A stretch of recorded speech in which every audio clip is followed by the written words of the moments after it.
Hello class 10th students. आज हम बात करेंगे class 10th NCERT maths book के chapter 3 exercise 3.2।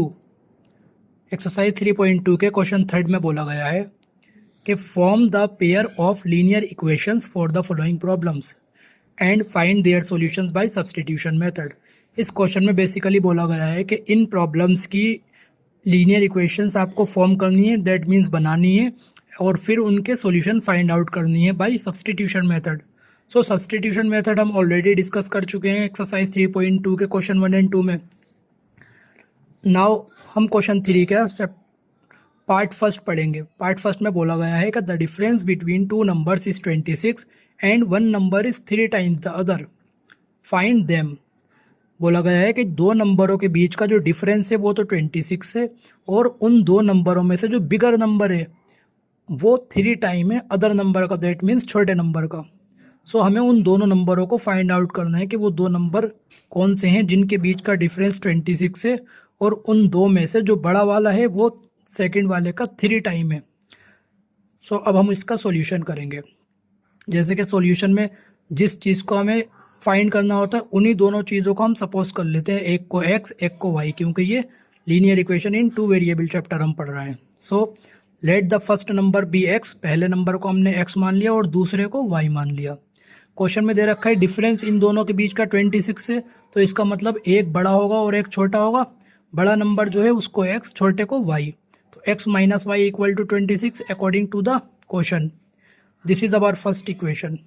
Now come to the second part in which they ask and one number is 3 times the other. That means एक number जो है वो दूसरे नंबर का 3 टाइम है, that means 3 गुना। तो इसलिए बड़ा नंबर x माना था, तो x जो है y का 3 टाइम हो गया। अब हम इसके x और y की इक्वेशन हमने दो बना ली। अब इनको सॉल्यूशन निकालेंगे with the help of substitution method. Substitution method में हमने क्या किया, ये जैसे कि सेकंड इक्वेशन में हमारे पास x की वैल्यू ऑटोमेटिक आ चुकी थी, तो इसी x की वैल्यू को हम पुट करेंगे इक्वेशन फर्स्ट में। इक्वेशन फर्स्ट थी x minus y equal to 26, x की जगह हमने 3y रखा, जैसे कि इक्वेशन सेकंड में हमारे पास आ चुकी थी already, 3y minus y equal to 26। अब 3y में से जब y माइनस करेंगे तो 2y बचेगा 26। अब y इक्वल टू 26, 2 मल्टीप्लाई में है y के साथ, नेक्स्ट साइड में डिवाइड में चला जाएगा, 2 से 26 डिवाइड हुआ, हमारा आंसर आ गया 13। तो y की वैल्यू 13 आ गई। अब इस y की वैल्यू को सब्स्टिट्यूट करेंगे इक्वेशन सेकंड में, जिससे हम x की वैल्यू निकाल सकें। यहाँ सब्स्टिट्यूट द वैल्यू भी लिख सकते हैं, पुटिंग द वैल्यू भी लिख सकते हैं।